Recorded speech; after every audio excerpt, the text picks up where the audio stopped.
que dans nos églises, on passe le temps à parler justement des démons, de la sorcellerie et de tout ça, et on oublie le point le plus important, ce que vous avez évoqué, que Jésus avait dit que tout a été accompli. Mais ne pensez-vous pas que c'est un peu normal aussi par rapport à ce que nous vivons? C'est vrai, le diable a été vaincu, comme vous le dites, mais en même temps, comment vous allez expliquer le fait que, comment vous expliquez le fait que nous sentons quand même l'esprit sonde les profondeurs de Dieu. C'est pourquoi tout celui qui dit haut de la chair n'élève que les diables, ne parle que des démons. Je doute fort que cet homme-là puisse avoir un appel authentique. Moïse n'a jamais entendu la prédication de la foi.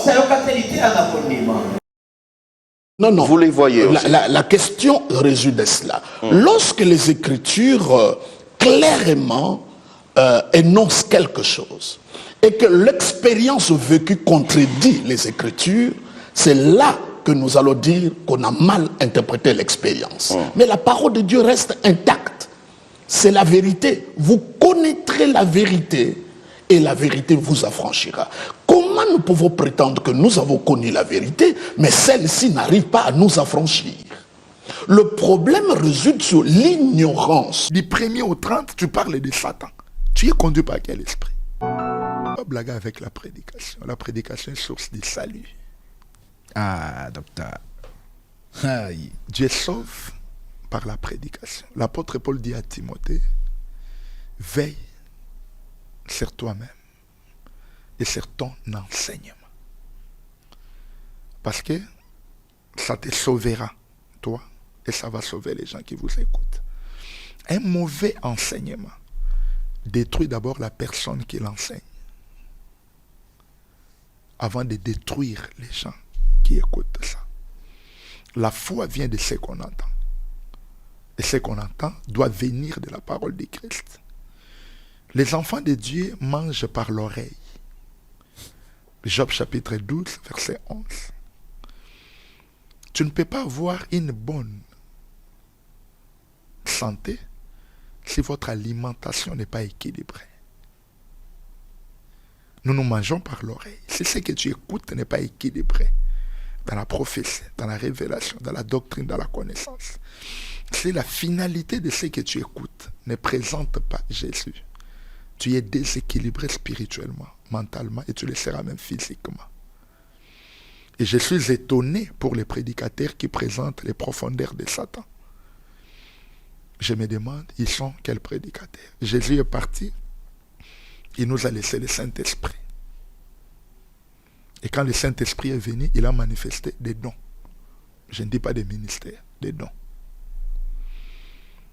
Les cinq hommes qui sont les dons de Jésus, qui travaillent autour du ministère de la parole, parce que les ministères, il y en a un, c'est le ministère de la parole.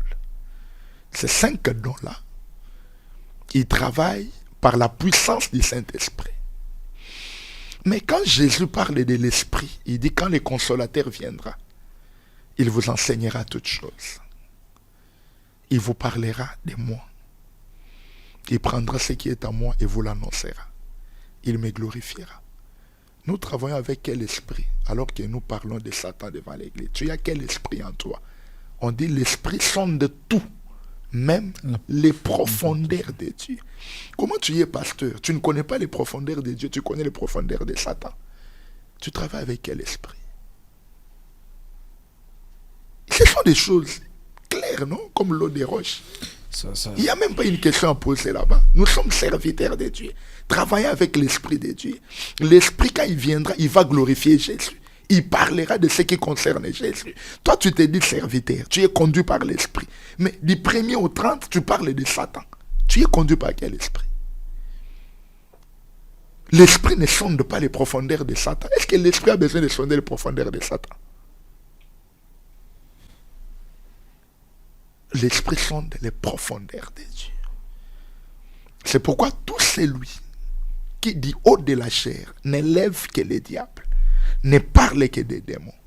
Je doute fort que cet homme-là puisse avoir un appel authentique. Ça veut dire qu'il y a des personnes ignorantes qui prêchent, mais ne savent pas ce qu'ils sont en train de faire. Papa Grâce, tu m'amènes dans un terrain très dangereux. Je ne serai pas clément. Quand quelqu'un est établi ministre, avant qu'on verse l'huile sur la tête des gens et qu'on confirme les ministères dans la vie d'une personne, il y a des préalables. Il y a des étapes à suivre qu'il faut vérifier. Comment quelqu'un arrive à être ministre de Dieu sans avoir les fondamentaux? Wow. Matthieu chapitre 4, verset 19. Suivez-moi, je vous ferai. Pourquoi Christ ne fait pas de ces gens automatiquement les mêmes jours? Suivez-moi, présent, je vous ferai au futur. Les temps qui s'écoulent entre le présent et le futur, c'est le temps où Christ devait aiguiser, devait former. Comment toi tu es ministre de Dieu, même les fondamentaux, tu ne les connais pas, qui t'a établi ministre? Et tu as porté ce titre, pourquoi? C'est ça le problème. Un homme de Dieu doit être préparé. Préparer, c'est un mot français qui veut dire rendre prêt avant. Wow. Et non pendant ou après. C'est pourquoi avant l'ordination ou la consécration dans l'Ancien Testament, c'est lui qu'on devait consacrer avec des obligations. On devait les laver. Il devait amener un taureau, des béliers. Il devait présenter les paniers des pains sans levain, les paniers des gâteaux sans levain, les paniers des galettes. Toutes ces choses-là, aujourd'hui, ne sont plus physiques. Moi, en tant que père, je ne peux pas ordonner quelqu'un dans les ministères si je ne vois pas les préalables. Les 5 notions essentielles du ministère: la représentation, la captivité, la responsabilité, l'engagement. Si je ne vois pas ça, je ne peux pas t'ordonner dans les ministères. Moïse n'a jamais entendu la prédication de la foi. Parce que la prédication de la foi, cela suppose que Jésus-Christ est passé par la croix. Voilà pourquoi il dit ceci. Vous Galates, vous aux yeux de qui la mort de Christ a été dépeinte au milieu de vous. Il dit ceci: quand j'étais au milieu de vous, j'ai essayé de dépeindre la mort de Christ. Donc Paul s'est dit, quand j'étais au milieu de vous Galates, j'étais comme un peintre. Un peintre qui fait des tableaux. Mon évangile, alors j'aimerais dire, tout prédicateur doit être un peintre. Tel que je suis là devant, je suis en train de faire un tableau. Et à la fin, l'image que je dois donner de mon tableau, c'est l'image de Jésus-Christ crucifié. Il dit, vous aux yeux de qui la mort de Christ a été dépeinte comme crucifié. C'est-à-dire, quand j'étais au milieu de vous, je ne vous ai présenté rien d'autre que Jésus-Christ crucifié. Il est dit aussi dans 1 Corinthiens. Il dit ceci. 1 Corinthiens 2, verset 2. Merci. Il dit ceci. Pour moi, frère, lorsque je suis allé chez vous, ce n'est pas avec une supériorité de langage ou de sagesse que je suis allé vous annoncer les témoignages de Dieu. Lis avec moi le chapitre verset 2. Il dit ceci: car je n'ai pas eu quoi? La pensée de savoir parmi vous autre chose que Jésus-Christ. Il ajoute, et Jésus-Christ est quoi? Crucifié. C'était ça ma prédication.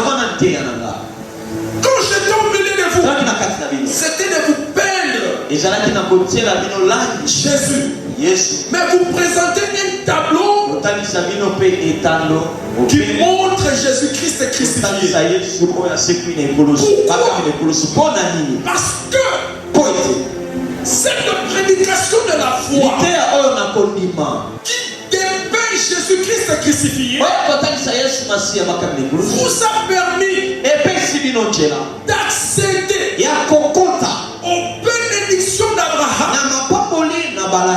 et aussi aux choses qui ont été promises. Et non seulement à cela, mais ça vous a permis de recevoir l'Esprit qui vous a été promis. Car il est écrit dans Joël, dans les derniers jours titulés, je répandrai de mon esprit sur toute chair.